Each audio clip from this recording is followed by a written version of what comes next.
Aujourd'hui, c'est le démarrage d'une série de conférences itinérantes autour du fonds Palais Poussonger.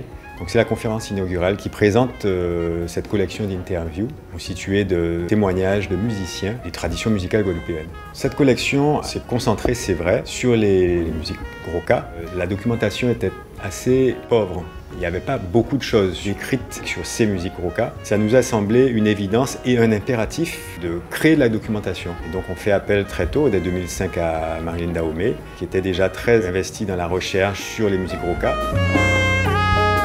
Palais Poussonger, c'est l'aboutissement d'un travail, de 15 ans de travail, d'aller sur le terrain, rencontrer les anciens, rencontrer les musiciens, etc.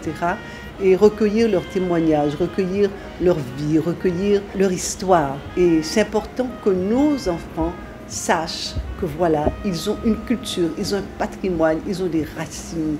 Ils ne sortent pas comme ça de nulle part. Ils ont un ancrage qui est ici en Guadeloupe, un ancrage culturel, et c'est important de leur permettre de découvrir cela.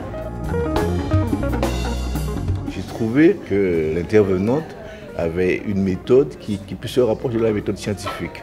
Elle est carrément allée vers des points de collecte, donc elle s'est déplacée et elle nous a ramené des éléments tout à fait objectifs. Et c'est ce qu'on demande. Après, le public saisit ces éléments-là, les transforme, les interprète, et ça m'a beaucoup plu.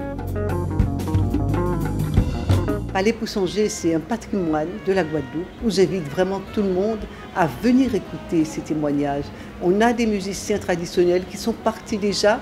Nous avons des gens qui ont témoigné, par exemple, sur mai 67 aussi, qui sont partis déjà. Leur parole, leur témoignage est vraiment très, très important pour notre histoire.